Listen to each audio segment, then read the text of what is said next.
யோசுவா அதிகாரம் 20. அடைக்கல நகர்கள். ஆண்டவர் யோசுவாவை நோக்கி பின்வருமாறு கூறினார்.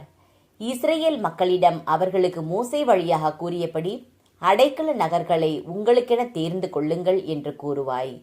அறியாமல் தவறுதலாக ஒருவரை கொன்றவர் இரத்தப்பழி வாங்குபவரிடமிருந்து தப்பித்து ஓடி தஞ்சம் புக இந்நகர்கள் உங்களுக்கு அடைக்கலமாக அமையும்.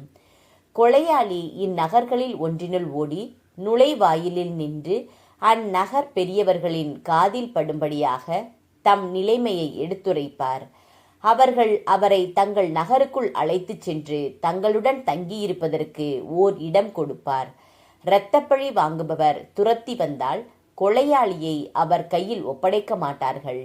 ஏனெனில் அவர் அறியாமல்தான் மற்றவரை கொன்றுவிட்டார். இதற்கு முன் கொலையாளி அவரை வெறுத்ததில்லை. கொலையாளி தீர்ப்புக்காக அவையின் முன் நிற்கும் வரை, அந்நாள் தலைமை குரு சாகும் வரை அவர் அந்நகரில் தங்குவார். அதன்பின் கொலையாளி தம் நகருக்கு என் நகரில் இருந்து ஓடி வந்திருந்தாரோ அந்த நகருக்கு தம் வீட்டுக்கு செல்வார். தேர்ந்து கொள்ளப்பட்ட அடைக்கல நகர்கள்.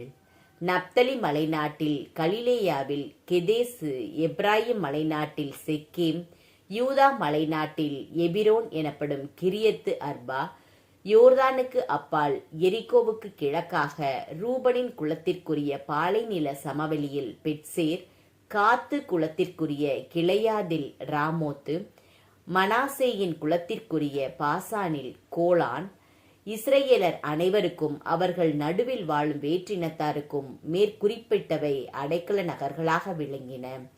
அறியாமல் பிறரை கொன்ற எவரும் இரத்தப்பழி வாங்குபவரிடமிருந்து தப்புவதற்காக இவற்றில் அடைக்கலம் புகுவர். மக்களவை அவருக்கு தீர்ப்பு வழங்கும் வரை அவர் கொல்லப்படுவதில்லை.